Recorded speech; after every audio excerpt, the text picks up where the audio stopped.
큐티하겠습니다. 주기도문 하겠습니다.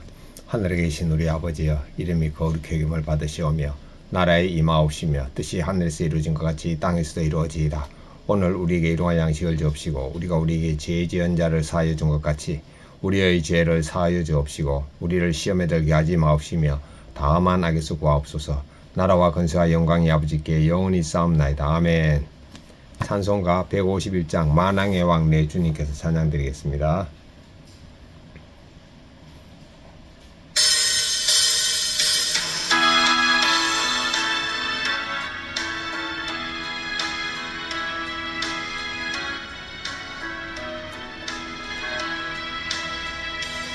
만왕의 왕 내 주님께서 왜 고초당했나.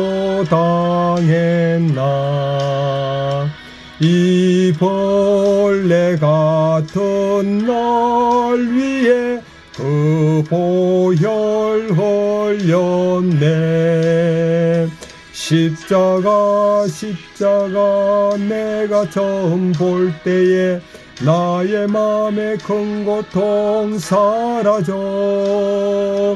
오늘 믿고서 내 눈 밝았네. 참 내 기쁨 영원하도다. 아멘. 하나의 말씀 사도행전 1장 1절부터 14절입니다. 오늘부터 사도행전으로 들어가네요. 데오빌로여, 내가 먼저 쓴 글에는 무릇 예수님께서 행하시며 가르치기를 시작하신부터 그가 택하신 사도들에게 성령님으로 명하시고 성천하신 날까지의 일을 기록하였노라. 그가 고난받으신 후에 또한 그들에게 확실한 많은 증거로 친히 살아계심을 나타내사 40일 동안 그들에게 보이시며 하나님 나라의 일을 말씀하시니라. 4절 사도와 함께 모이사 그들에게 분부하여 이르시되 예루살렘을 떠나지 말고 내게 들은 바 아버지께서 약속하신 것을 기다리라. 요한은 물로 세례를 베풀었으나 너희는 몇 날이 못되어 성령님으로 세례를 받으리라 하셨느니라. 그들이 모였을 때 예수님께 여쭈어 이르되 주님께서 이스라엘 나라를 회복하심이 이때니까 하니 이르시되 때와 시기는 아버지께서 자기의 권한에 두셨으니 너희가 알 바 아니요 오직 성령님이 너희에게 임하시면 너희가 권능을 받고 예루살렘과 온 유대와 사마리아 땅끝까지 이르러 내 증인이 되리라 하시니라. 이 말씀을 마치시고 그들이 보는데 올려져 가시니 구름이 그를 가리어 보이지 않게 하더라. 올라가실 때 제자들이 자세히 하늘을 쳐다보고 있는데 흰옷 입은 두 사람이 그들 곁에 서서 이르되 갈릴리 사람들아, 어찌하여 서서 하늘을 쳐다보느냐. 너희 가운데 하늘로 올려주신 이 예수님은 하늘로 가심을 본 그대로 오시리라 하였느니라. 12절입니다. 제자들이 감람원이라 하는 산으로부터 예루살렘에 돌아오니 이 산은 예루살렘에서 가까워 안식일에 가기 알맞은 길이라. 들어가 그들이 유하는 다락방으로 올라가니 베드로, 요한, 야고보, 안드레와 빌립, 도마, 바돌로메, 마테와 및 알표의 아들 야고보, 셀로딘 시몬, 야고보의 아들 유다가 다 거기 있어 여자들과 예수님의 어머니 마리아와 예수님의 아우들과 더불어 마음을 같이하여 오로지 기도에 힘쓰니라. 아멘. 묵상하겠습니다. 1절부터 3절까지는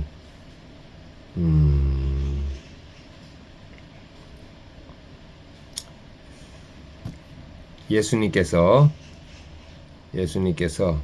사도들이 예수님께서 행하시며, 여기 보면 데오빌로여, 내가 먼저 쓴 글에는 예수님께서 행하시며 가르치기를 시작하신부터 사도들에게 성령님으로 명하시고 성천한 날까지 기록하였느라. 요건 이제 누가복음 말씀인데, 예수님이 고난 받으신 후에, 예수님 십자가 고난 후에 많은 증거로 제자들에게 나타나셨는데 그 중에 40일 동안, 부활 후 40일 동안 제자들에게 보이셨다고 했습니다. 그리고 하나님 나라의 일을 말씀했다고 했습니다. 하나님 나라의 일만. 자, 이 하나님 나라는 이 땅에 있는 나라가 아니고 영원한 천국을 말하는 거죠. 자, 4절부터 11절까지는 예수님께서 말씀하시기를, 예수님께서 사도들에게 성령님을 받을 것이고 성령님을 받으면은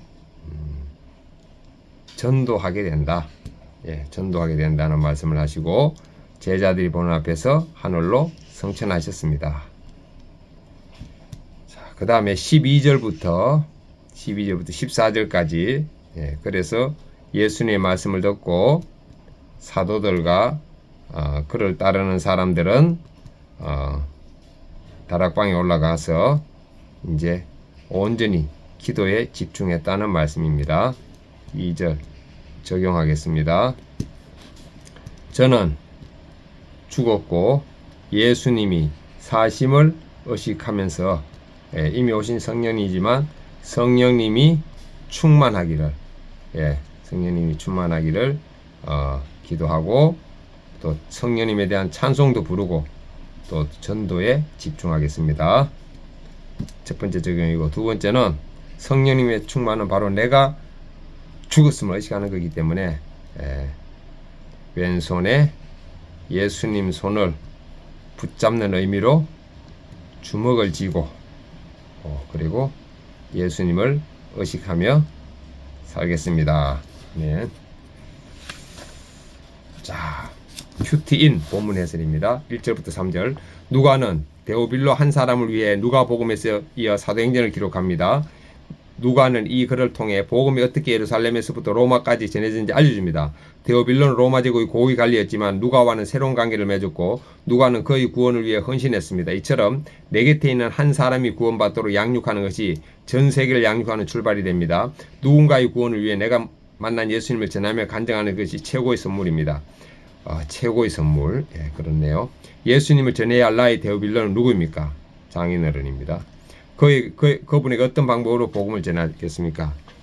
이제 만날 때는 예수님을 의식하겠습니다.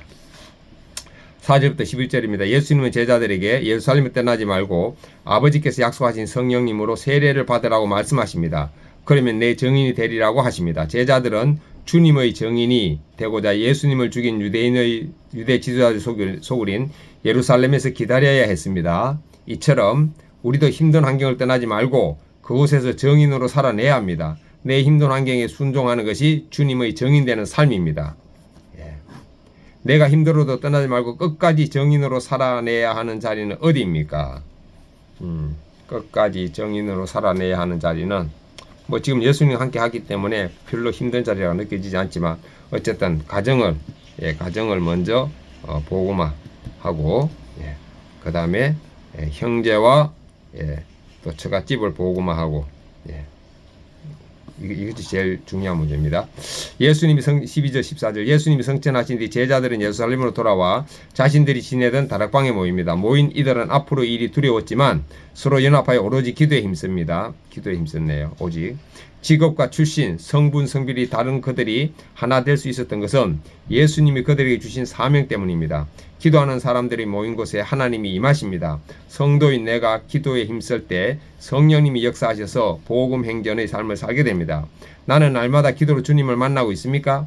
내가 마음을 같이하여 기도하는 지체들은 누구입니까? 마음을 같이하여 기도하는 지체들은 우리 저거네요.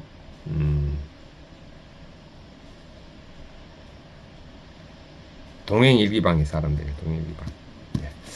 자, 기도하기. 제 곁에 있는 데오빌로 같은 한 사람을 양육하며 섬기기를 원합니다. 비록 예루살렘같이 힘든 환경일지라도 끝까지 인내하며 주님의 증인으로 살게 하옵소서. 믿음의 공동체에서 말씀을 나누고 오직 기도에 힘쓰므로 구원의 사명을 온전히 감당하게 하옵소서.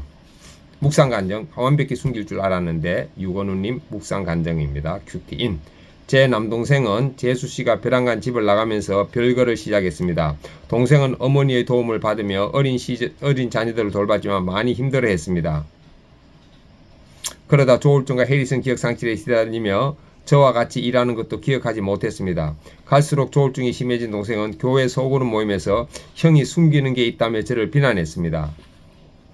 3년 전 저는 아버지와 돈 문제로 심한 갈등을 겪으면서 아내에게 위로를 받고 싶었습니다. 하지만 그때 아내는 계절성 우울증을 앓던 터라 저를 위로할 상태가 아니었습니다. 그 대신 저는 세상 친구들을 찾다가 음란의 유혹에 넘어가 노래방 도우미를 만났습니다. 그러던 어느 주일 아내에게는 소그룹 모임에 간다 하고 동생에게는 처가에 일이 생겼다고 둘러대며 그녀를 또 만났습니다. 이후 저를 걱정하던 동생이 아내에게 연락하면서 거짓말이 들통났습니다. 하지만 저는 그 사실을 모른 채 때와 시기는 내 권한이 있다고 생각하며 끝까지 숨겼습니다.